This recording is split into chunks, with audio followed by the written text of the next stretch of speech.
présentation de toutsurlehockey.com.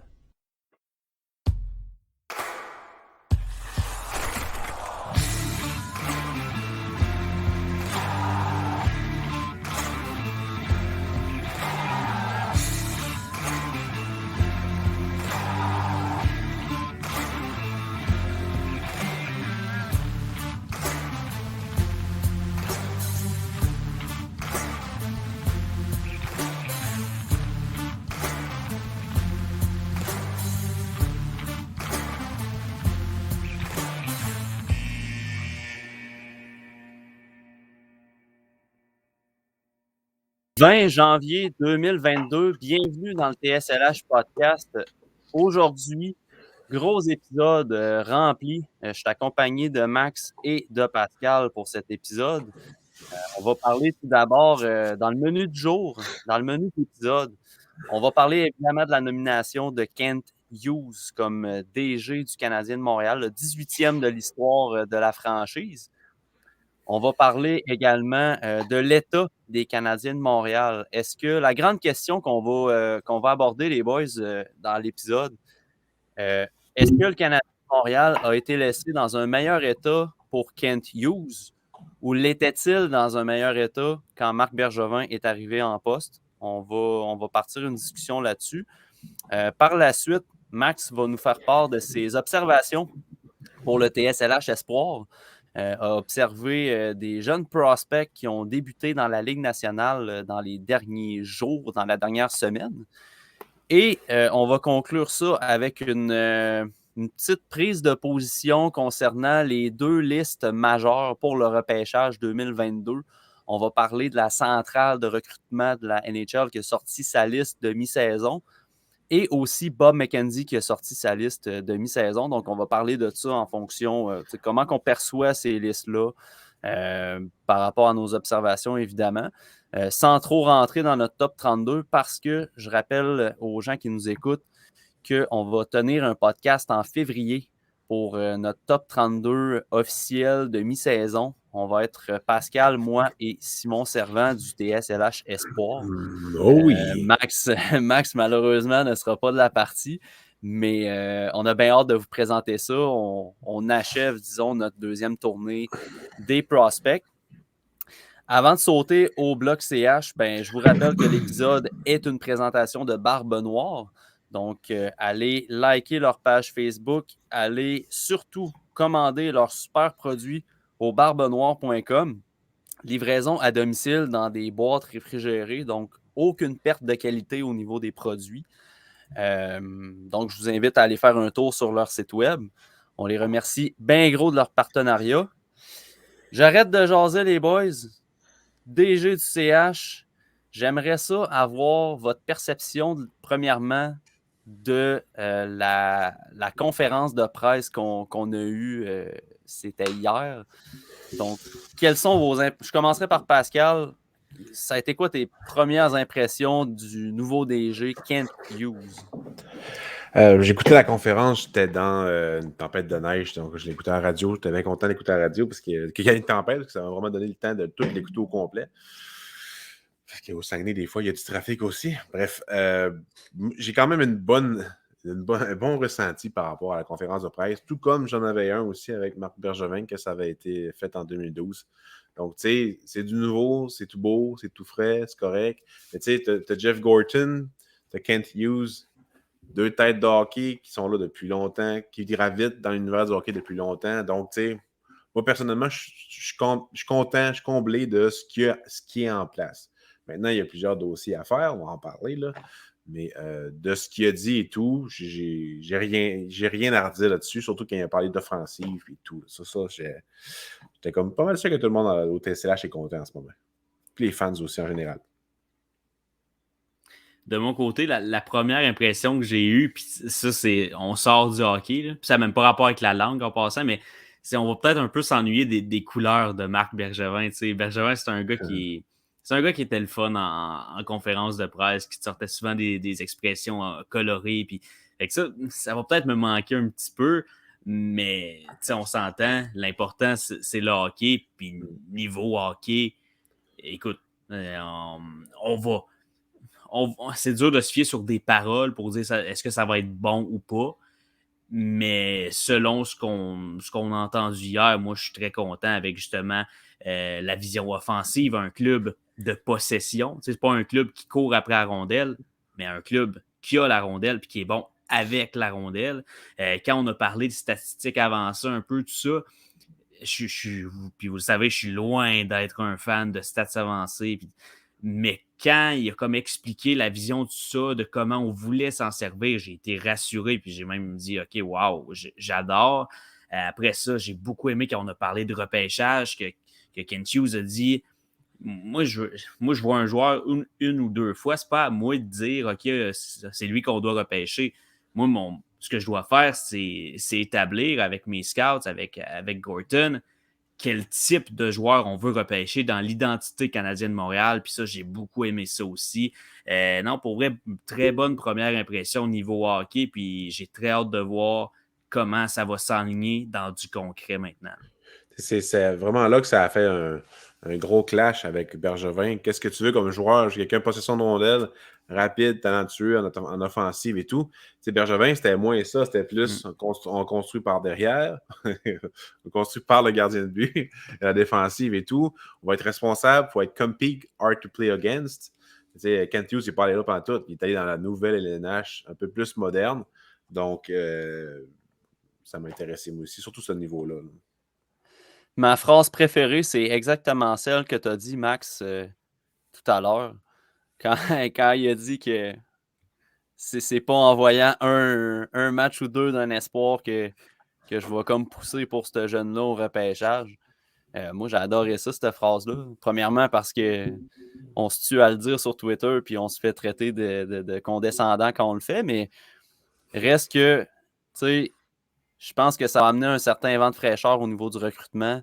Je pense aussi qu'il va y avoir peut-être une meilleure cohésion avec ses scouts, une meilleure écoute, plutôt que d'avoir une espèce de système. Puis là, je parle un peu à travers mon chapeau parce qu'on n'est quand même pas dans les salles avec les scouts, mais ça va ressembler peut-être moins à un système dictatorial de c'est Timmins qui a le dernier mot tout le temps. Là, fait que moi, ça m'a donné une petite confiance en ce sens-là. Puis j'ai bien aimé, effectivement, le fait qu'on... Non seulement on a affirmé qu'on veut bâtir un club basé sur l'offensive, en citant les noms de Nick Suzuki et de Cole Caulfield, mais on a aussi mentionné que c'était plus dans la modernité du hockey de bâtir des équipes par la défensive et par les gros gabarits. Fait que j'ai trouvé que Kent Hughes y avait eu des bonnes gosses en disant ça parce que c'est un peu une façon... Mais c'est un peu une façon de... Pas de cracher sur la mentalité de Bergevin. Je pense vraiment pas que c'est intentionnel de sa part de faire ça, mais vraiment pas. Mais je pense que c'est vraiment une façon de dire, regardez, là, on tourne la page, là, on tourne le chapitre au complet. Là, on va complètement changer de mentalité. Puis je suis très enthousiaste par rapport à ça. Maintenant, les gros dossiers à traiter, ben, ça a circulé un peu sur les réseaux sociaux, mais évidemment, il va y avoir Carey Price à gérer.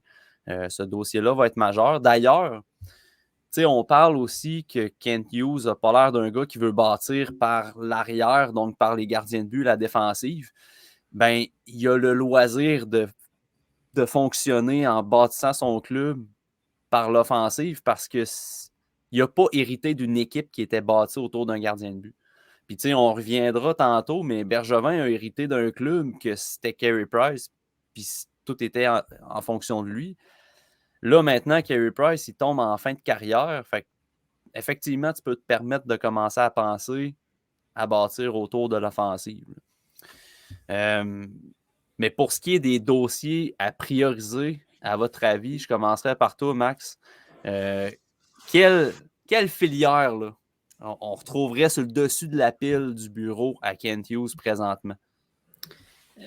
C'est dur à dire parce que j'aurais tendance à déjà dire je veux qu'on se dépêche, entre guillemets, de trouver notre homme ou même notre femme de recrutement. Parce que ça va passer par là. Si tu veux changer une philosophie d'équipe, si tu veux bâtir une équipe à ta façon, ça doit passer par le repêchage. Puis ça doit passer par le prochain repêchage à la base. Tu peux plus te permettre d'avoir de mauvais repêchages. Tu peux plus. Surtout si tu vas chercher des pics au deadline puis que tu retournes en chercher encore plus au draft. Fait que j'aurais tendance à te dire que je veux qu'on se concentre à trouver rapidement la bonne personne pour le recrutement. Est-ce que ça veut dire que je tiens à ce que cette personne-là soit trouvée dans les 2 prochaines semaines? C'est pas ça que je dis. J'aime mieux trouver la meilleure personne dans 2 mois que de trouver une personne correcte dans 2 semaines. Mais je pense vraiment qu'il faut se dépêcher à régler les lacunes qu'on a eues au cours des dernières années niveau recrutement. Parce que les joueurs, oui, le dossier est changé, Ben Sherratt, on s'entend, on sait que ça va devoir être fait au deadline. Là. Mais je pense vraiment qu'il faut rapidement se tourner vers le recrutement. Moi, de ce niveau-là, moi, le premier de la pile, c'est sûr, c'est la date limite des transactions. Mais dans tout le discours qu'ils ont eu, il a dit qu'il allait rencontrer tous les scouts, Martin Lapointe, toutes ces personnes-là. Mais comme Marc-Antoine Godin a dit dans un de ses articles, c'est très rare qu'il y ait du mouvement de scouts qui se fait pendant la saison. Je pense pas sérieusement que ça va être que c'est prioritaire pour lui d'engager ou mettre du monde dehors. Je pense pas que ça, c'est prioritaire. Peut-être rajouter des effectifs, ça se pourrait très bien. Mais ce qui va être important, c'est juste le plan par rapport au draft. Exact. C'est ça, philosophie. C'est ça, c'est la philosophie de. Parce que les scouts, ils disent ce qu'ils voient. Ils scoutent tout le monde, puis ils disent ce qu'ils voient, mais c'est à toi de traiter l'information comme il faut. Donc, je pense que c'est vraiment. Il faut absolument qu'ils rencontrent tout le monde, avec Jeff Gorton, tu sais quoi qu'on va rechercher comme joueur et tout. Puis avec les listes, parce que là, il y a une liste qui va être faite en décembre. En décembre-janvier. Ils sont supposés faire une liste là ce qui était marqué. C'est Martin Lapointe qui va la faire avec tous ses scouts. Puis après ça, ils vont faire le plan et tout. Mais je pense que ça va être important pour Gorton et Hughes de s'impliquer dans tout ça. Là, pour ça, OK, parfait, mais voici ce que c'est maintenant le scouting chez Canadien de Montréal, le joueur typique qu'on veut, ou défenseur, peu importe. Là. Bref, je pense vraiment, je suis d'accord avec toi, mais je pense pas que c'est une priorité au niveau d'engager du monde, mais de le plan et tout, la philosophie, je pense que c'est right on. Dans tous les cas, Pascal, je pense que pour le repêchage 2022, quand on va en parler dans des podcasts ou dans des articles, peu importe, je pense qu'il va falloir cibler les fameuses cibles pour le CH au repêchage. Oui. Je pense que les joueurs qui excellent en possession de rondelles et qui possèdent une rapidité d'exécution, je pense que ça va être pas mal les joueurs qu'il va falloir qu'on cible. Oui, ça a changé. Ça a complètement changé. L'année passée, j'étais comme Matthew Nice, c'est sûr qu'il va être haut. Il était haut, mais il était après Logan Mailloux. Il y avait comme un genre de joueur typique. Caden Goulet, ces joueurs-là, c'était des genres typiques au Montréal. C'était comme facile de le savoir à cause qu'il y avait Bergevin. Mais là, ça a changé. Moi, quand il me dit tout ça, la première personne que je pense, c'est Logan Cooley, c'est Matthew Savoie. C'est complètement ailleurs. J'avais Brad Lambert aussi, moi. Brad Lambert, ben oui, c'est ça. Ça demeure. Qui est, à mon avis, un excellent en possession de rondelles puis qui est rapide aussi. Là. Mais ça va dépendre en même temps le board puis les choix qu'on va avoir en repêchage. Si t'es top 3, je pense pas que Lambert va être un choix, même si moi, je vais l'avoir top 3 en février. Je sais pas si ça va être ça d'ici la fin de la saison pour Montréal. Là. Mais ça m'a popé Cooley. J'étais comme... Je suis vraiment content d'avoir Cooley, en fait. Maxime, pour moi, sûr, tu serais content aussi d'avoir Cooley. En plus, il y a un nom assez cool. Ouais, mais c'est malheureusement pas un petit défenseur suédois, fait que... ouais, mais il va falloir changer de m'amener. Les boys, dernière question concernant le CH, parce que je pense que ça a été quand même assez discuté dans nos textes. Puis là, je pense qu'on a juste hâte de voir, dans le fond, les résultats de ce qu'on a avancé à la conférence de presse. Mais je pose la question, j'en ai parlé dans l'intro. À votre avis, puis je vais lancer la question à tout le monde, fait que feel free de dire je me lance ou pas tout de suite, parce qu'on va tous se lancer. Est-ce que le CH est dans un meilleur état présentement qu'il l'était quand Marc Bergevin est arrivé en 2012, à votre avis? C'est une question touchée parce que j'ai tendance à dire que oui. Tu regardes le line-up en 2012, puis c'était pas chic, là. Mais, là, pourquoi je dis que c'est touché, c'est parce que maintenant, Hughes hérite d'une équipe qui l'intéresse clairement plus ou moins. Fait que tu regardes ça, overall, tu regardes les deux équipes. Oui, en ce moment, Kent Hughes hérite de quelque chose de plus nice que ce que Bergevin a eu il y a 10 ans. Par contre, est-ce que Hughes est à l'aise avec ce qu'il a entre les mains, avec ce qu'il nous a dit hier? Il y a beaucoup de travail à faire pour avoir une équipe à son image. C'est là où, moi, ce que je dis, c'est meilleur. Est-ce qu'il hérite d'une meilleure équipe? Oui. Est-ce qu'il hérite d'une meilleure situation pour lui? Je ne sais pas. Je ne sais pas si vous voyez la nuance, si vous comprenez mon point. Là. Oui, quand même. On va dire oui. Non, mais. Mais il y a beaucoup d'effectifs, il y a beaucoup de munitions quand même. C'est ça qui est le fun. Mais c'est ça. Il y a la meilleure équipe pour lui, dans le sens qu'il peut la modeler comme il veut. C'est pas tout qui a la valeur à cause des salaires et tout, parce que le Canadien de Montréal, c'est un autre point, à cause des salaires, ils sont vraiment monotés. Mais tu as quand même Sherrod, tu as Foley, Anderson, ils ne sont pas échangés, mais tu as Drouin, Lekkonen, Armia. Je suis pas mal sûr qu'ils peuvent pas mal tout partir pour des choix ou des jeunes ou prendre un gros salaire, peu importe ce qui arrive. Tu as Carey Price aussi, mais ça va peut-être plus être cet été. Gallagher, tu veux-tu vraiment faire un move vraiment pas populaire à tes premiers mois après ton embauche, te débarrasser de Gallagher? Mais d'abord, est-ce que quelqu'un veut prendre son contrat? Ça va être. C'est quoi sa valeur avec son contrat? Selon les rumeurs, il disait qu'il y en avait du monde qui le prendrait. Ouais, mais tu le prends-tu la moitié de son salaire sur 6 ans? C'est ça. Moi, je ne suis pas sûr que c'est intéressant pour le Canadien de Montréal. Surtout qu'il n'y a pas une valeur négative, mais ça pourrait arriver pareil. Donc, moi, personnellement, il n'y a pas de Markov. Carey Price, il est vraiment pas là. Il y avait Pacioretty, il y avait Plekanec. Plekanec à son mieux, mettons. Moi, j'adorais Plekanec, c'était mon joueur préféré. Moi aussi, je l'aimais bien. Ouais. Mais je pense que l'organisation est meilleure que ce que Bergevin a eu entre les mains. Je veux dire ça comme ça. Puis, tu sais, ils ont le même repêchage en avant d'eux autres, c'est-à-dire ils ont un haut choix repêchage. Quand Bergevin est arrivé, c'est ça, il a pris Galchenyuk. Là, il y a un meilleur repêchage au moins cette année. Peu importe ce que le monde ait dit cette année, c'est un excellent repêchage. Donc, je pense que c'est une meilleure situation. Une meilleure organisation, bref. Fait que, faut juste qu'il... C'est un club qui est allé en finale de la Coupe. Il ne faut pas l'oublier, mais c'est plus partout le même club. C'est ça le problème. À cause des blessures et tout. Mais il y a quand même pas mal d'affaires à faire avec l'équipe, je crois. Ben, c'est sûr que niveau performance, quand tu regardes l'équipe des Canadiens de Montréal en 2011-2012, c'était pas fameux. Là. Je vous rappelle, Jacques Martin est congédié, on remplace le coach par Randy Coneyworth, qui a probablement été, sans rien enlever au monsieur, là, mais ça a été un des pires coachs à Montréal. Là, je veux dire, pire équipe, il est arrivé là. C'est ça. Fait la situation en général de l'équipe est pas mal moins glorieuse parce qu'effectivement, on est allé en finale l'année passée. Mais tu regardes, Bergevin avait quand même sous la main un noyau composé de Pacioretty, Subban qui était de 22 ans. Tu avais un David Desharnais qui, je veux dire, il avait une saison de 60 points là, cette année-là. Il avait 24 ans. Puis tu as un Carey Price qui venait de garder les buts pour 65 matchs. Fait que tu sais, le noyau était quand même plus, mettons, développé que présentement. Parce que là, tu regardes ton noyau futur, c'est Suzuki, c'est Caulfield, c'est pas encore à maturité.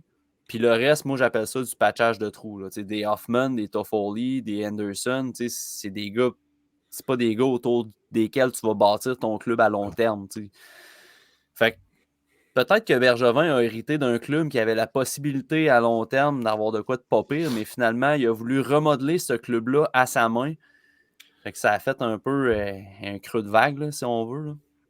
Puis, il est arrivé avec une équipe que, il y avait Scott Gomez dedans. Là. Fait que déjà en partant, ça aide pas beaucoup. Là. Mais je pense que pour le futur, je pense que Kent Hughes a plus de marge de manœuvre, mettons, pour s'amuser avec l'état du club. Puis ça va être vraiment au niveau de la philosophie, comme j'exposais tantôt. Bergevin n'avait pas le choix de bâtir autour d'une équipe autour d'un Carey Price parce qu'il était là, son pic arrivait, c'était le meilleur gardien, c'était le meilleur prospect, meilleur gardien, peu importe, on le savait là, ce qu'il allait devenir. Ouais. Fait que t'as pas le choix de bâtir autour de lui, tandis que Kent Hughes a le loisir de bâtir autour d'une autre chose qu'un gardien qui va coûter 10,5 millions. Ça, je pense que ça va venir jouer beaucoup à son avantage. Je pense aussi que le pipeline des espoirs est meilleur présentement, bien meilleur présentement que ce que Bergevin a pu bénéficier. On se rappelle, Bergevin est arrivé en poste après les années de Danny Cristo, Louis Leblanc, Jared Tenordi. Il a changé beaucoup de deuxième choix aussi. Il ne s'est pas aidé, Bergevin, avec le recrutement. Sérieusement, c'est vraiment le gros trou noir pour Bergevin. C'est vraiment le recrutement. C'est ça, tu sais. On s'entend que une des belles histoires du règne de Bergevin, c'est quand il est arrivé en poste, il y a un certain Brendan Gallagher qui s'est implanté dans l'équipe, puis on sait ce que ça a donné. Mais Brendan Gallagher a été repêché en 2010. Il n'a pas été repêché par Marc Bergevin. Fait que, tu sais, c'est peut-être le seul, mettons, qui a resté dans les repêchages pré-Bergevin, mais par après, ça a été un massacre. Là, un massacre. On parle de Galchenyuk, ça a été un flop contextuellement à Montréal. Tu mets ce gars-là repêché ailleurs, probablement que ça n'aurait pas fini de même. On ne le sait pas. Ça reste hypothétique, là. Mais après ça, les McAaron, Delarose, Sherbach, c'est pas très glorieux, mettons. Là. Toutes les Suédois. C'est ça. Fait que, je pense que le pipeline d'espoir est plus favorable à Kent Hughes qu'à Bergevin. La situation de l'équipe est plus favorable. Mais je pense que si tu regardes l'alignement en général, je pense que dans l'alignement, il y a des ressemblances avec l'époque quand Bergevin est arrivé. Un alignement qui est composé de jeunes futurs bons joueurs, mais entouré de patchage de trous de joueurs avec très peu d'impact. Ça va tellement être important d'arranger ça, le développement, puis tout le pipeline et tout. Là, moi, premièrement, c'est vraiment, comme je disais hier au podcast, au balotage, première affaire que je faisais cet été, là, après le repêchage, genre le 9 juillet. C'est quelle date le repêchage? C'est 7 puis 8 juillet? Je ne sais pas par cœur. Je ne sais pas par cœur, pas en tout. Ou fin juillet, peu importe. Là. La journée d'après, je mets Rockstrom dehors en Europe. Là. Tout le département européen, je te fous ça dehors. Sérieusement. Ouais. Puis, Martin Lapointe, peut-être qu'il est correct, là, mais en tout cas. Mais c'est ce qui risque d'arriver. On se rappelle Martin Pouliot qui est venu sur le podcast, c'est ça qu'il nous expliquait. Souvent, un nouveau DG va emmener sa gang. Ouais. La relation scout, DG et directeur de recrutement, c'est une question de confiance. Si tu veux avoir des bons espoirs, il faut que tu aies confiance en tes recruteurs. Kent Hughes arrive, il ne connaît personne dans le département de recrutement. Fait que, pour cette année, il est pogné avec ça. Il n'a pas le choix de faire avec, puis il n'a pas le choix de s'asseoir avec Martin Lapointe. Martin Lapointe, il les connaît, ses scouts, c'est correct. Ouais. Mais pour l'année prochaine, à partir de l'année prochaine, ben, je reviens sur le point à l'Archie, c'est pour moi aussi, c'est le point principal. Il faut que tu fasses une structure de recrutement qui va être à ton image à toi comme DG. C'est la base du fonctionnement d'une sphère de recrutement. Bien hâte de voir. Yes. Merci, boys. Belle petite discussion. On souhaite ce qui est bon pour Kent Hughes puis à notre DG québécois. On ne reviendra pas sur la question de la langue. J'avais une dernière question. Oui, vas-y, Pascal. Tu sais, Ducharme, là, vous autres. Là. Oh oui, hey, c'est vrai. Ouais. Max, t'en as parlé dans la discussion. J'étais d'accord avec ton point. Puis j'ai oublié d'en parler dans les dernières minutes. Je te laisse y aller, Max. Parle-nous de ton feeling pendant la conférence de presse. Ma question, Ducharme. Ouais, c'est ça. Non, mais je sais où c'est que tu t'en vas. Comment on voit Ducharme à travers tous ces changements-là, genre? C'est ça que tu voulais poser comme question? On t'appelle. Je te connais assez, Pascal. Je suis capable de lire dans tes pensées. Dans la conférence de presse, on se rappelle, il y a eu une question. En gros, c'était souvent un DG aime amener son coach. Est-ce que, comment tu vois ça, toi? Est-ce que tu as l'intention de tout de suite remplacer Ducharme, whatever? Sa réponse, ça a été non. Mais ce qui a suivi, tu sentais, en tout cas, j'ai personnellement senti, puis je vous l'ai demandé après dans la discussion, puis je l'ai demandé à une couple de personnes. Hey, je suis le seul qui a senti qu'Hughes, il avait vraiment pas l'air à l'aise là, avec Dominique Ducharme. Il avait pas, tu sais, il pouvait pas.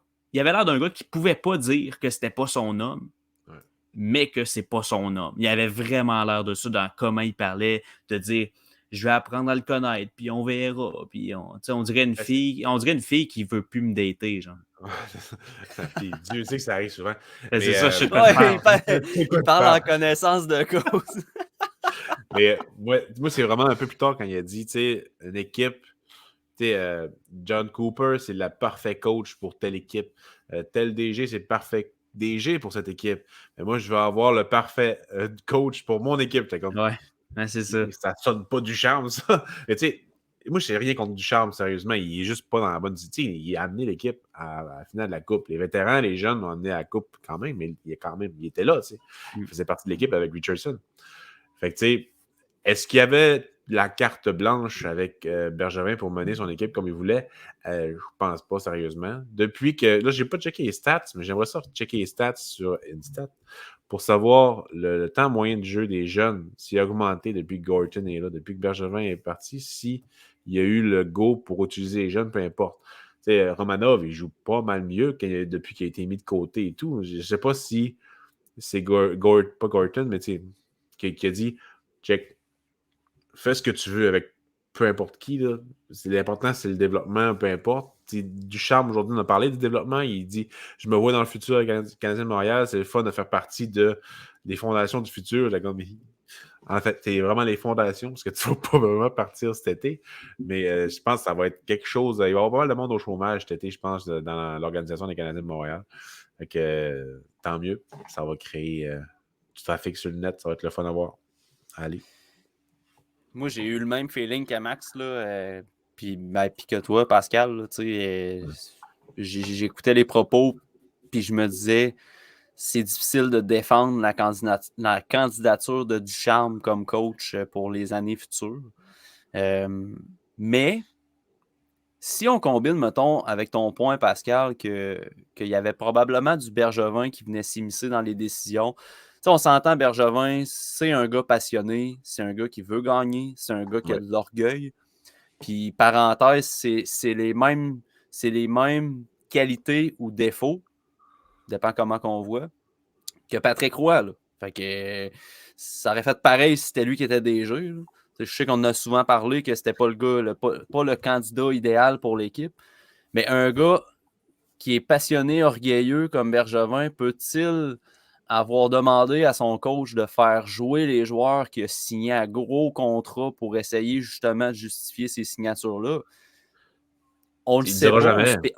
Il le dira jamais. Mais Puis on spécule, mais ça peut quand même être véridique. Il faudrait faire effectivement l'exercice là, de voir avec les temps de jeu et tout ça. Puis on a la plateforme pour le faire. Fait que on le fera si on y repense, si ça donne. Mais je pense que dans ce cas-là, on parlait d'un système de jeu basé sur la rapidité, sur l'offensive, sur la possession de rondelles.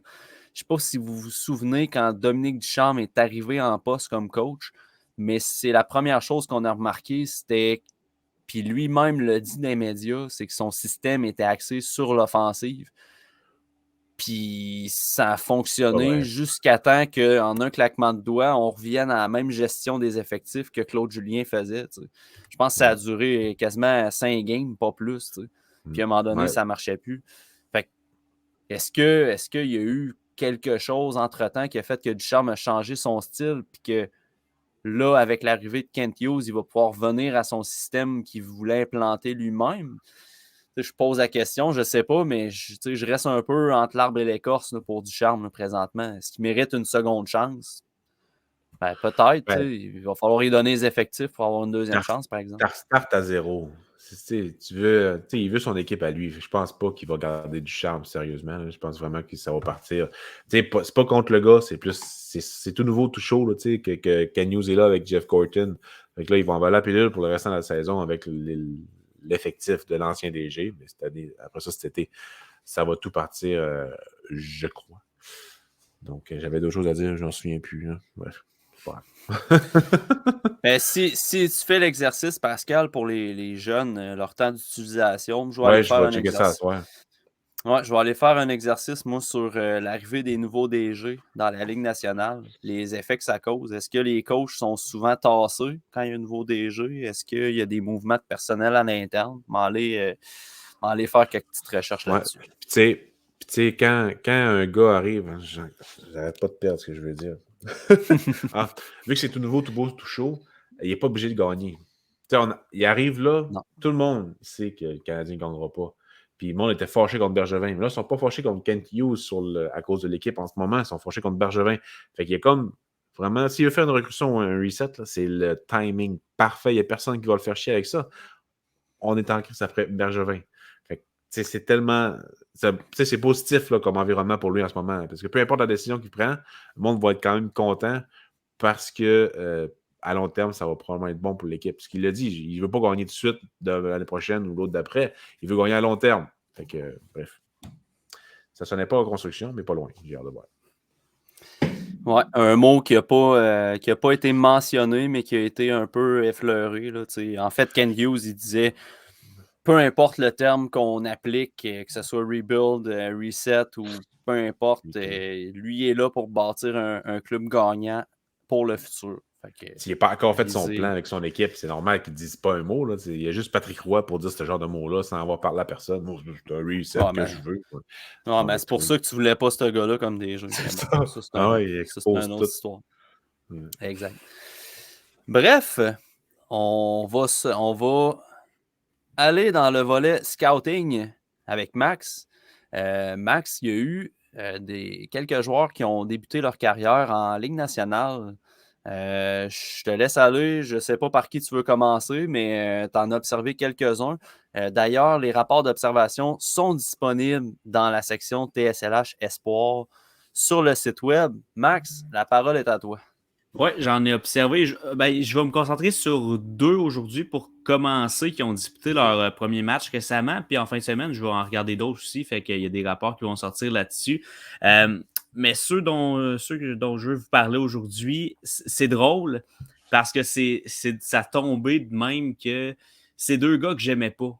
Vraiment pas particulièrement à leur année de repêchage. Puis, contrairement à ce que beaucoup peuvent penser, je suis capable d'admettre que je me suis trompé, puis même, sans dire que j'aime ça, ça me fait plaisir de le faire. Quand je regarde un gars que j'aimais pas à son année de draft dans LNH, puis que Krim, il m'impressionne, je vais pas continuer à dire qu'il est pas bon pour le fun. Je me suis trompé sur Tim Stoudley, puis j'ai écrit un long rapport de pourquoi je me suis trompé, puis j'ai pas peur de le faire. Fait que je vais commencer avec Jack Quinn, qui est un gars, à son année de draft, puis tu sais, quand je dis je l'aime pas, faut relativiser les choses. Pas mal tout le monde le voyait top 10, Jack Quinn. Moi, je pense que je l'avais 15e dans mon top 31. Fait que tu sais, je l'aime pas, c'est relatif. Je l'avais quand même relativement haut, puis je me doutais bien que ce gars-là allait avoir un impact dans la Ligue nationale un jour. Je le voyais juste pas devenir le joueur de premier trio que beaucoup le voyaient devenir. Moi, je me suis dit, tu sais, si ça devient un gars complet, un peu scoreur, sur un deuxième trio, ça va être bien parfait. Puis c'est pour ça que je l'ai descendu, parce que je ne voyais pas le gros upside. Maintenant, qu'est-ce que j'ai analysé en regardant son premier match dans LNH de Jack Quinn? Mais avant, on va mettre en contexte un peu. Là. Il connaît une saison dans la Ligue américaine spectaculaire. Je n'ai pas les stats, là, mais c'est facilement, c'est bien au-dessus du point par match. Là. Il est dominant dans la Ligue américaine. Puis même, il a été retourné Ligue américaine après son match avec les Sabres. Puis je pense qu'il a fait un match de 4-5 points. Là. Ouais, 4 buts, il me semble. 4 buts, c'est ça. Et dans la Ligue Jack américaine...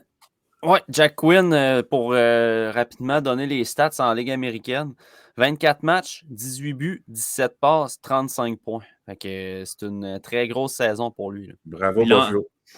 Puis là, en passant, j'ai vu tantôt qu'il vient tout juste de marquer son premier but en carrière dans LNH sur le powerplay, un bon tir. On le sait, Jack Quinn, c'est un gars qui a un excellent tir. Fait que, il est fun pour lui. Maintenant, ce que j'ai analysé à son match, j'ai analysé quelques petites lacunes qui me faisaient justement douter de lui auparavant. C'est c'est sa vision du jeu. C'est un gars qui est très, très talentueux. Il a tout un shot, comme j'ai dit, en zone offensive. Quand il a le puck, il sait où se placer pour avoir des chances de marquer. C'est un gars qui est opportuniste, puis c'est un gars qui sait où être sur la patinoire pour scorer. Ça, on n'y enlèvera jamais. C'est un scoreur, le gars. Maintenant, puis ça, je l'avais beaucoup, beaucoup, beaucoup remarqué au championnat mondial junior qu'il a joué. Je ne sais pas si vous vous souvenez à quel point il me faisait capoter, Jack Quinn. Il faisait mourir tous les jeux. À toutes les fois qu'il touchait la rondelle, le jeu mourait. Ça me faisait capoter. Est-ce que vous vous rappelez de ça? Oh, oui, je me rappelle à 100%. J'étais comme, oh, boy, il m'énerve. C'est ça. Je pense qu'il était 11e dans ma liste à la fin de l'année. Fait que, moi aussi, son tournoi me gossait pas mal. Je t'écoute, puis on dirait quasiment la même relation que tu as avec Jack Quinn que moi et Pascal, on a avec Joachim Kemmel. Ouais. On l'aime beaucoup, mais... Mais c'est ça. Il est trop pro-avortement de jeu. Là. C'est épouvantable. Tu sais, quand tu fais mourir les jeux comme ça, c'est dur de percer dans LNH puis d'avoir un impact. Puis surtout quand cette mauvaise prise de décision-là vient non seulement impacter ton apport offensif, mais des fois peut avoir des conséquences défensivement, des conséquences négatives pour ton équipe. Fait que tu sais, il y a une couple de fois où Jack Quinn touchait la rondelle puis que tu voyais qu'il ne prenait pas la bonne décision. On s'entend, là, c'était son premier match dans LNH que je regardais. J'en ai pas fait tout un plat. Là. Le constat final que j'ai fait du match de Jack Quinn, c'est gars très opportuniste. Quoique, c'est drôle que je dise ça parce qu'il y a eu 2-3 solides chances de marquer. Il aurait dû finir le match avec 2-3 buts, puis il les a manqués. Fait que c'est un peu drôle que je dise qu'il est opportuniste. Là. Mais c'est vraiment dans le sens que le gars, c'est un scoreur, comme je disais. Là. Il sait où se placer, il est bien placé. Fait que pour ça, il risque d'avoir du succès juste pour ça. Puis ne serait-ce que sur l'avantage numérique. Là. On l'a vu, il vient de scorer à soir, c'est un scoreur, il faut scorer.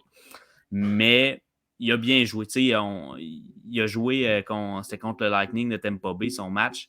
Puis il a bien fait. Là. Il ne jouait pas contre les Coyotes de l'Arizona. Là. Et puis il s'est débrouillé relativement malgré, comme j'ai dit, quelques mauvaises prises de décision. Ça arrive à tout le monde. Je trouve qu'il s'est très bien débrouillé. Puis j'étais surpris de le voir retourner dans la Ligue américaine. Mais là, finalement, c'est ça. Il a été rappelé, puis il joue ce soir, puis il a marqué. Fait que je pense que c'est un gars qui devrait rester, honnêtement, dans LNH à la lumière de ce que j'ai vu. Je pense que c'est un gars qui est prêt à avoir... Est-ce qu'il va avoir un gros impact offensif dès cette année s'il reste dans LNH? Pas nécessairement. Mais je pense que les Sabres sont vraiment dans une situation où on doit lui donner la chance.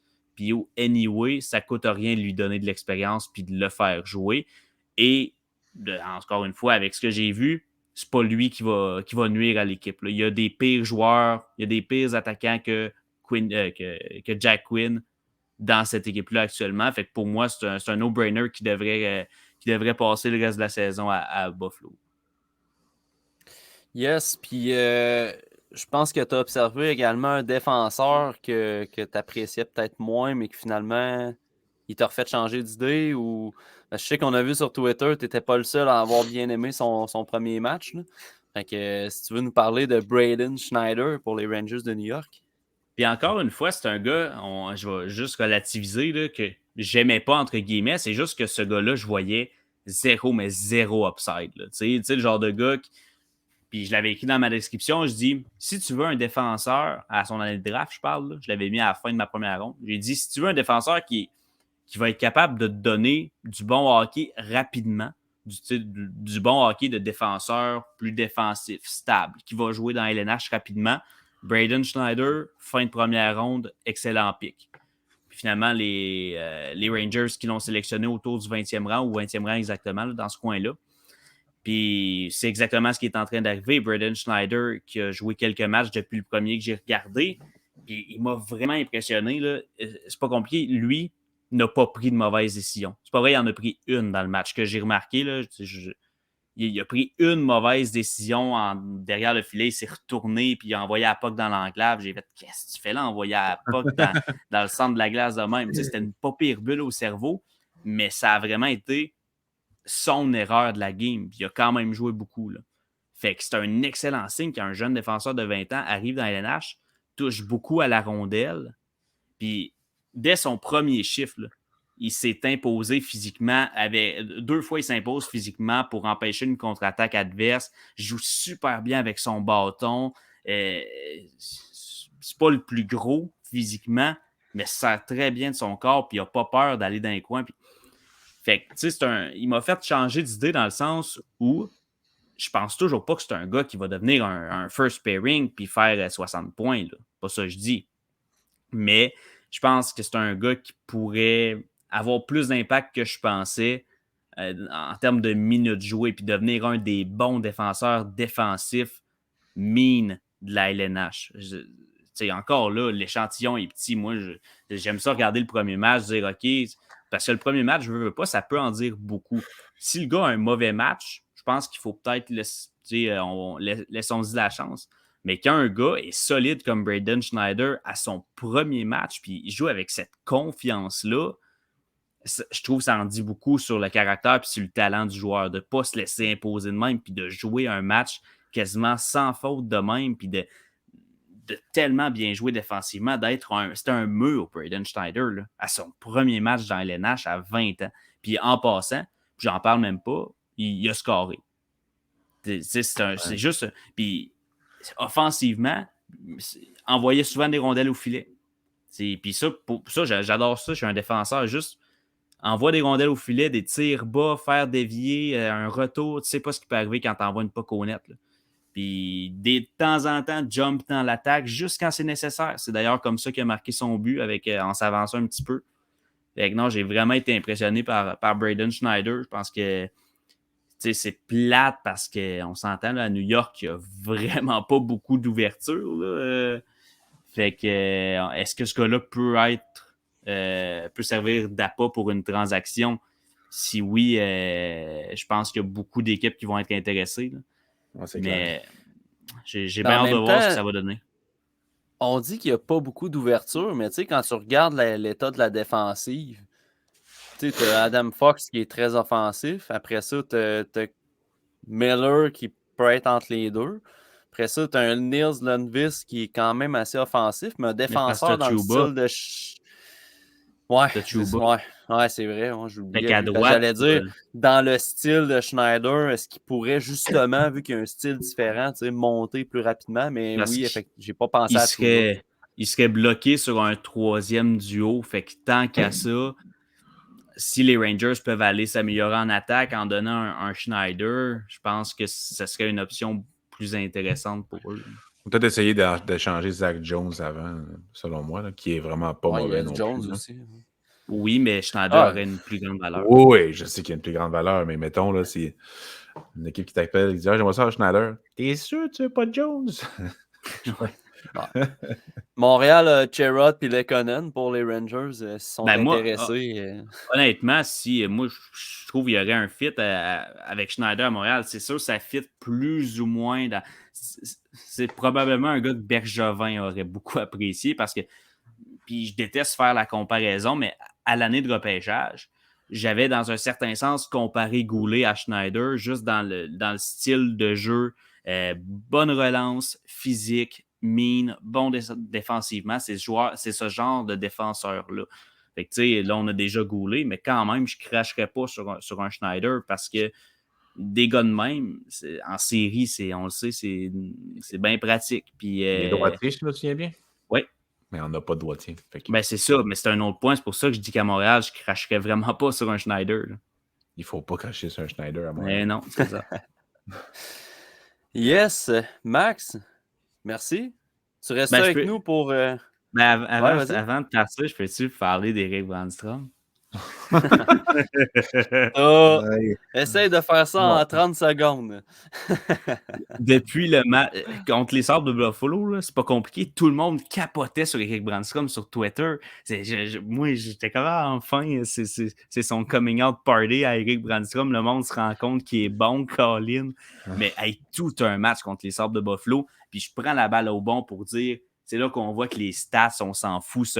Cette game-là, Brandstrom, 0 points, -2, commis genre 2 revirements, mais a connu une game complètement folle. C'est là que je dis, si tu ne regardes pas les matchs, puis tu regardes juste les stats, que je te vois pas te mettre à parler des performances, s'il vous plaît. Puis là, c'est ça, il y a un match contre les Pingouins en ce moment, justement des Sens. Puis encore une fois, Brandstrom, grosse première période. Fait que très content pour mon petit Eric qui va enfin. Là c'est impossible qu'il retourne dans la Ligue américaine puis qu'il sorte du line-up. Là, impossible. Sinon, sinon, je sais pas qu'est-ce que je fais, mais je vais pas être de bonne humeur. Tu vas te gratter le mollet. Ouais, on va me gratter le mollet. Voilà. Max, tu restes avec nous pour le prochain bloc sur les listes de scouts? Allez me coucher, moi, les boys. C'est bon, ben merci bien de ton passage. Merci de tes observations aussi sur Quinn et Schneider. Puis si tu en regardes en fin de semaine, ben garde ça pour le prochain podcast. On en reparle. Yes, c'est sûr, j'en regarde en fin de semaine. Salut. Hey boys. Salut mon Max. Fait que dernier bloc du podcast, Pascal, on va avoir une petite discussion sur la liste de la centrale de la Ligue nationale. On va également parler de la liste de Bob McKenzie. Tu sais, on ne passera pas rang par rang là, parce que ça finira plus. Là. On le sait, on le fait avec nos podcasts de Top 32 puis on fait des podcasts de 2h30. Fait que tu sais, on peut passer quelques points, je te dirais, en commençant par la liste de la centrale.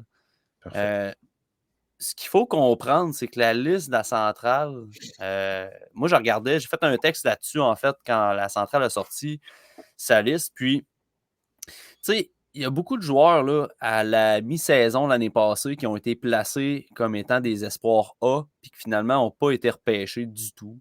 Il y a des joueurs qui ont été classés dans le top 20 des meilleurs patineurs nord-américains, puis qui sont sortis en 7e ronde.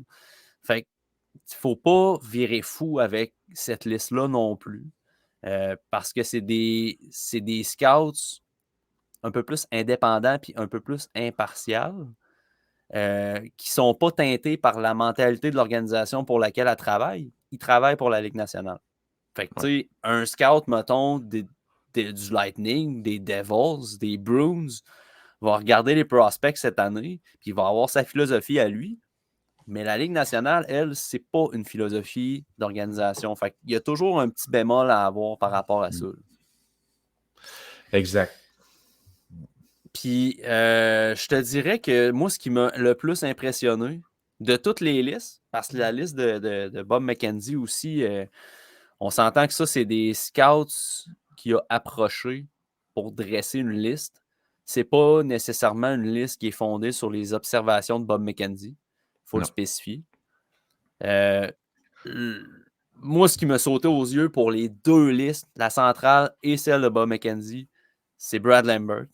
On le sait, on le back souvent, notre petit gars, mais Brad Lambert, selon la centrale, classé 5e chez les Européens. Donc, 5e chez les Européens, ça veut dire que tu peux descendre quand même à peu près vers le 10e rang. Là, 10-12. En introduisant les joueurs nord-américains. Joachim Kemel, qui a été classé premier chez les Européens, Slavkovski, Yurov et Jerichek qui sont classés avant Lambert. On en reparlera dans le top 32, mais ça, je trouve que c'est une aberration totale. Je peux comprendre pour Slavkovski puis Yurov, mettons.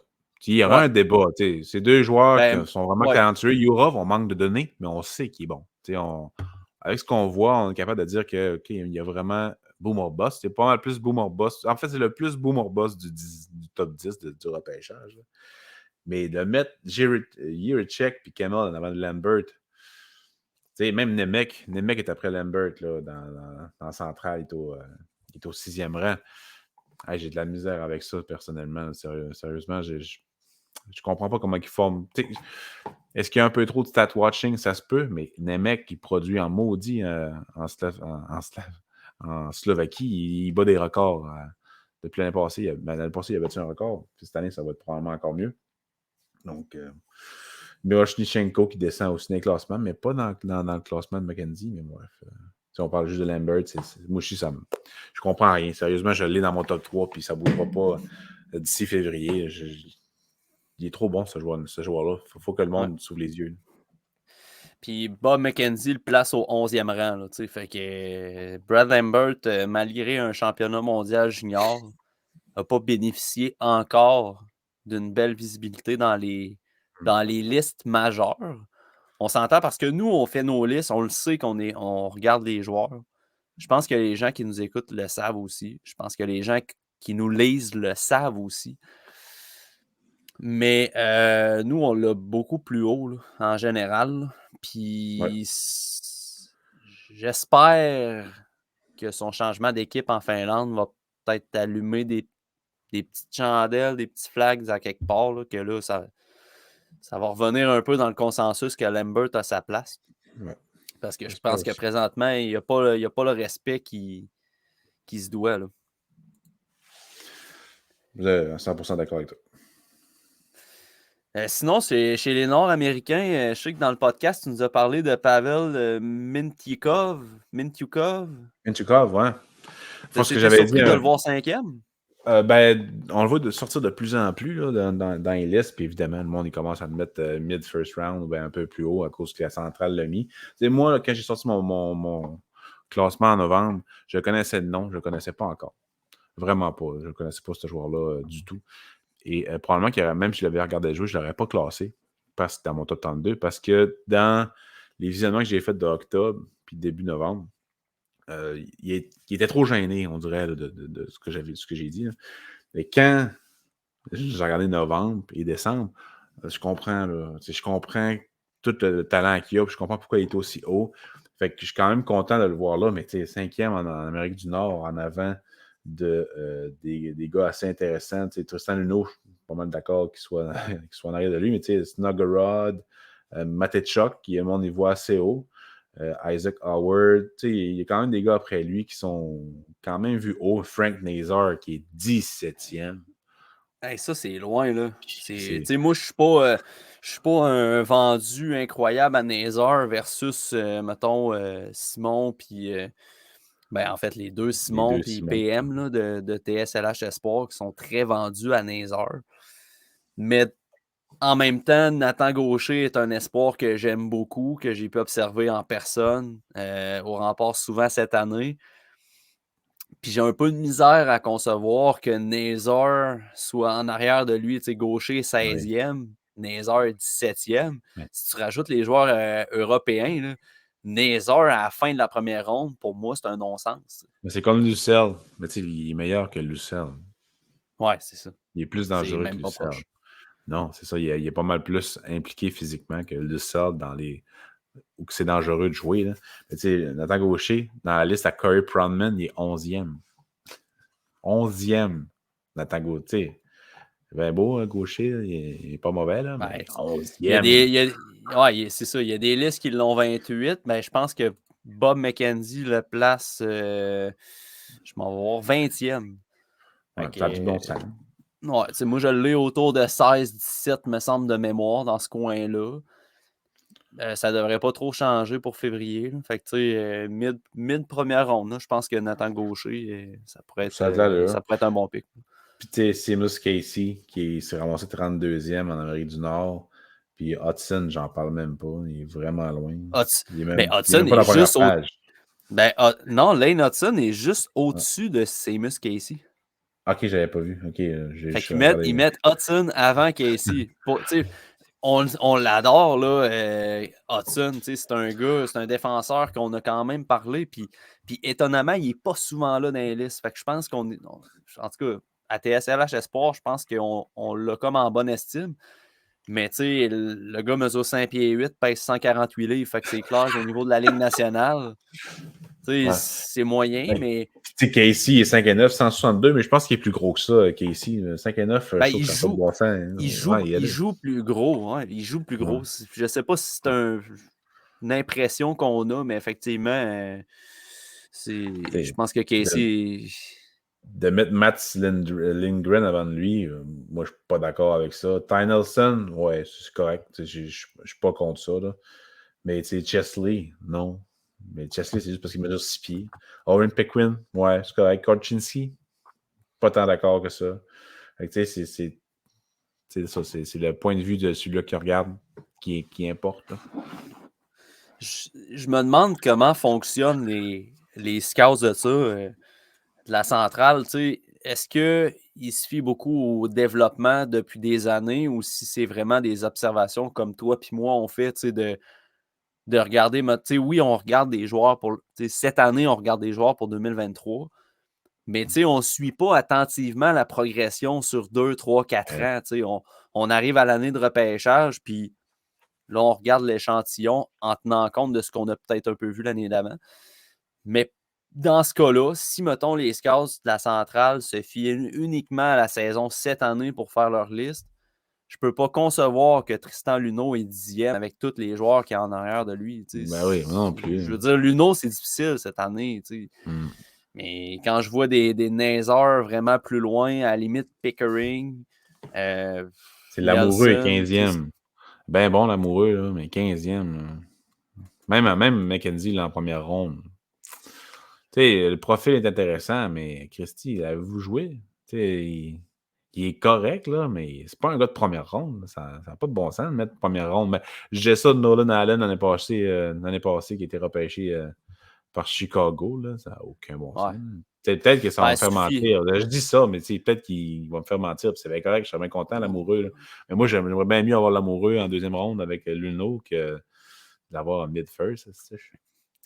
Ben, tu sais, on s'entend qu'on regarde présentement les défenseurs. Tu sais, l'année passée, on disait que c'était un repêchage de défenseurs pour la première ronde. Il y en avait quand même plusieurs qu'on avait observés. Mais là, quand on regarde cette année en deuxième ronde, il va y avoir des bons candidats, deuxième, troisième, même les attaquants aussi. Pour vrai, je pense que tu en as parlé dans ton passage au podcast, au balotage, mais la profondeur du repêchage est tellement sous-estimée. On s'amuse à réduire le draft cette année, mais la profondeur est encore meilleure que l'année passée, à mon avis. Mais c'est le monde qui véhicule un peu le repêchage n'est pas. Moi, je parle du monde, mettons, c'est pas du monde qui scout beaucoup. Là. Je parle juste du monde qui fait juste parler pour parler. C'est souvent du monde qui sont pessimistes, genre qui sont vraiment négatifs par rapport cyniques. C'est le mot que je cherche, c'est cyniques, qui sont par rapport au repêchage, juste pour réduire l'opinion des gens qui veulent une reconstruction. Souvent, je pourrais te nommer des noms sur Twitter de personnes qui font ça. Ils disent Shane Wright est vraiment pas bon. À quoi ça sert de vouloir une reconstruction, perdre à tout prix? Non, il faut gagner le plus de matchs possible. On s'en fout qu'on repêche. Mais c'est avec une mentalité de marde comme ça que tu te ramasses avec une équipe qui est où calée en ce moment, à long terme. En tout cas. Tu as sûrement les noms en tête aussi. On peut pas commencer à faire du name dropping, non, de toute façon. Ça sert à rien. Ils savent, puis de toute façon, ils nous haïssent, fait que c'est pas grave. J'ai bien aimé voir Marco Casper recevoir un peu de love de la centrale, même s'il y a plusieurs takes de la centrale que je suis pas vraiment d'accord. De voir Casper comme 7e patineur européen, j'haïs pas ça. Honnêtement, il est au-dessus de Miro Shnichenko, de Lekeri Maki, que je vais revenir bientôt, mais j'ai trouvé dans ma deuxième séquence de visionnement récemment que Casper, c'est vraiment un joueur que j'apprécie de plus en plus, plus la saison avance. Je l'ai vu jouer avec en J20, là, puis c'est-tu en J20? Eh là là. Ben, dans le niveau inférieur, ouais, c'est ça, c'est en J20. Ouais, c'est dans le G20, oui. Ouais, c'est ça. En J20, là, puis pour vrai, là, il contrôle le jeu, il est dynamique, rapide. Puis, tu sais, j'en reparlerai dans le top 32, mais je suis curieux de voir ton opinion là-dessus. Tu sais, on parle souvent d'attitude de joueur, c'est difficile à évaluer sur le scouting, tout ça, en vidéo. On ne rencontre pas les joueurs. Mais moi, de voir Marco Casper être intense à 120% quand il est rétrogradé pour un match seulement en J20 parce qu'il joue en SHL tout le temps avec Rogla, ben en J20, quand il est rétrogradé, le gars, là, il joue la pédale dans le fond. Il n'a aucunement l'air frustré. Il sait qu'il va là parce qu'il est utilisé comme joueur de troisième trio dans SHL. Quand il descend en J20, il sait qu'il a l'occasion de produire offensivement, puis il apprend, puis il passe à ses joueurs. Puis... En tout cas, je trouve que son attitude est exemplaire quand il se fait rétrograder comme ça. Puis c'est pas pour rien qu'il est au-dessus de Miroshnichenko. Parce que Miroshnichenko, c'est complètement le contraire. Il joue pas comme il devrait. Il joue vraiment pas comme il devrait, Miroshnichenko, si on se fie avec les compétitions internationales qui étaient dedans. Là. Dans VHL, c'est exactement ça. Dans la pré-saison de KHL, je le trouvais correct. Il jouait avec un peu plus d'intensité, mais pas d'offensive. Ils l'ont rétrogradé. Puis il a l'air en maudit sacrement dans VHL. Je pense vraiment que c'est vraiment un bon point que tu amènes. Parce que tu sais, contre le Canada, contre l'Autriche, là. Ah, j'ai adoré son match. Ah oui, peu importe c'est quoi le score, là. Lui, il est là, puis il va faire chier le monde après le sifflet, puis c'est bien correct. Oh, ouais. Je la regarde jouer, puis tu sais, je vois en ce gars-là, comme si c'était nord-américain, vraiment. Puis c'est pas pour être raciste ou peu importe, mais il a vraiment un style nord-américain, ce gars-là, puis c'est vraiment ça qu'on le regarde jouer. Il est très, très agressif. J'ai l'impression qu'il sac tout le temps quand il joue. Là, tout le temps, je sais pas comment l'expliquer. Là. Il a tout le temps l'air en sacrement. Fait qu'il se donne, mais pas sacrement, genre flipper des tables puis être bourrasseux. Positif. Non, genre, ouais, positivement, genre, je vais y aller, je vais foncer puis tout. C'est ce que j'aime de Marco Kasper. Je l'avais vu directement dans la pré-saison. Puis au début de la saison, son temps de jeu avait baissé, mais il a remonté vraiment rapidement. Puis c'est un des joueurs que j'avais prédit que tu allais aimer. Fait que je suis bien content. Mais pour vrai, il a monté. Là, j'ai terminé mes visionnements de la Suède. J'embarque dans la Finlande. J'ai regardé des matchs de Slavkovski aujourd'hui en Saria.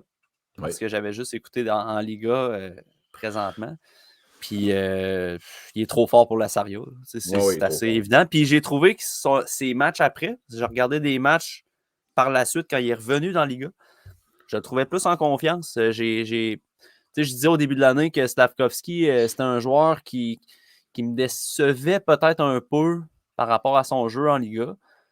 Puis là, je le regarde, il est deuxième chez les Européens. Puis moi, présentement, dans mon top, qui n'est pas terminé de finaliser pour le mois de février, mais je te confirme que Slavkovski, il est numéro 1 chez les Européens dans mon top. Ben ça a de l'allure. Ça a de l'allure comme take, je te dirais. Ça, c'est un profil de joueur qu'on aime bien. C'est un gars nord-sud qui a des bonnes mains, il a un bon tir. Il aime ça plaquer, il est capable de dropper les gants.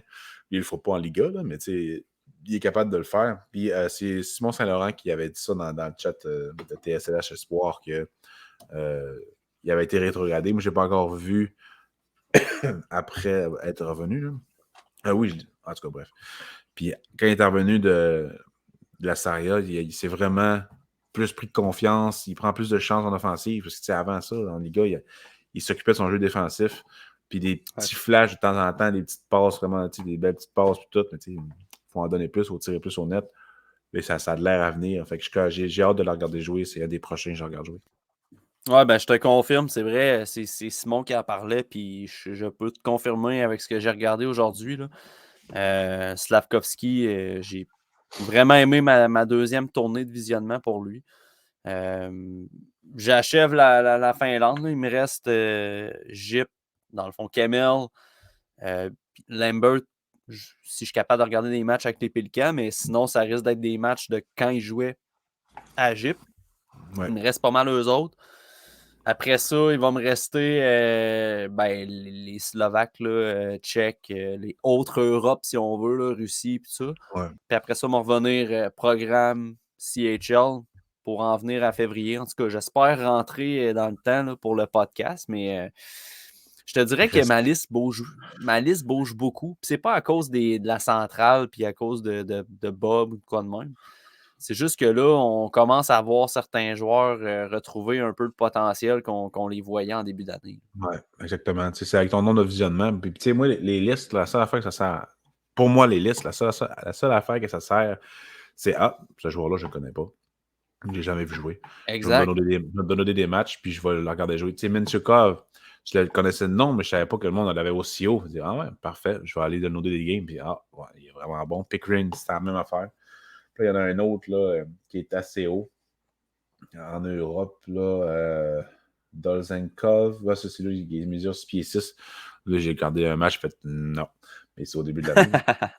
Fait que je vais peut-être en refaire un petit tour éventuellement, mais pas tout de suite. Mais c'est Del Belzul, quelque chose comme ça. Là. C'est quoi son nom? Ouais. Ben, lui, il joue, il est nord-américain. Ouais, c'est ça. Del Je Bel cherche. Bellouz. Ouais, une affaire de À même. Mississauga. Del Classé Belzul, ouais. 11e par la centrale. Ouais, c'est ça, exactement. C'est lui, je le connais pas en tout. Non. Vraiment pas beaucoup. Fait que, tu sais, j'ai déjà eu son nom. J'ai entendu son nom dans un match. Là. Mais sinon, je connais pas bien. Poitras, je l'ai vu, mais il faut que j'y redonne. Lawrence dans la AJHL, ça, il faut absolument que j'aille le voir jouer. Puis Rinzel aussi. Rinzel, 6 pieds 4, 177 livres, ça m'intéresse. Ça. Dans la.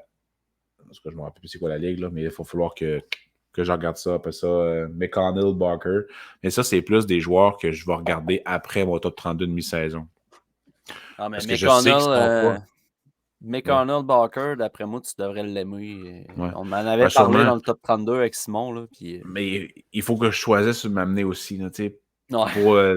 Pour un ranking de fin de saison, je vais avoir jusqu'en juillet pour le monter. Fait que je vais avoir le temps d'augmenter le nombre de joueurs que j'ai vu jouer. Parce qu'en ce moment, j'en ai beaucoup. J'en ai au-dessus de 100 que je regarde jouer. Mais il y en a que je ne connaissais pas, puis que là, ils sortent. Mais il faut quand même que je fasse une ronde des 40, 50 joueurs que j'aime bien pour faire mon classement top 32. Puis j'ai été malade en décembre, fait que je ne pouvais pas scatter bien. Je n'avais pas toute la tête à ça.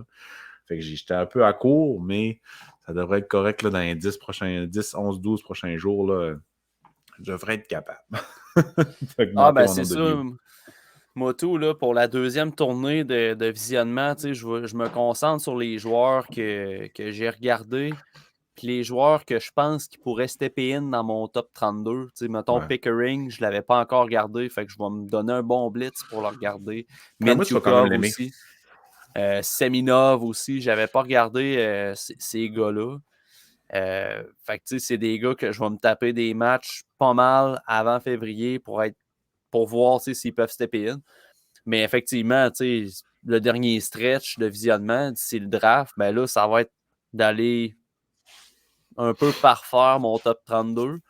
De descendre mon top et regarder une coupe de match, voir si.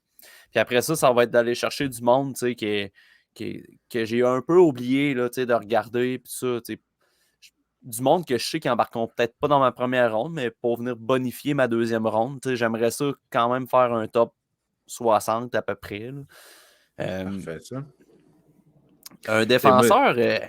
Mais avant vas-y. qu'on poursuit, là, je sais pas si tu te souviens, au Linka, il y avait un défenseur finlandais qu'on avait bien aimé, puis finalement, il s'était fait geler en Liga au début de l'année. Monsieur Otto Salin. Salin. Ouais, mais il est quand même classé 66e par Bob McKenzie. Ouais. Puis lui, là, c'en est un que j'ai oublié d'aller revoir après. Ouais, j'avais voulu le regarder, mais ça, il avait été blessé. Je ne sais pas s'il était revenu là, dans la Liga ou dans la Serie A. Là. Mais oui, c'est un gars que j'avais bien aimé en plus au Linka. Donc, j'étais quand même déçu qu'il se blesse. C'est le genre de petite perle là, qui pourrait monter dans les classements s'il y a une bonne fin de saison. Là. Donc, il y a Laxo aussi, mais je ne pense pas que Laxo va être une petite perle. Je l'avais bien aimé au Linka aussi, puis au Four Nations, Five Nations, peu importe. Là. Mais non, ça ne sert à rien. On verra bien. On verra bien.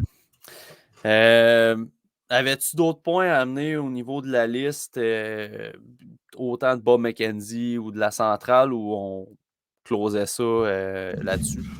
Bon, je pense qu'on va closer ça là-dessus, parce que non, j'ai rien de plus à ajouter.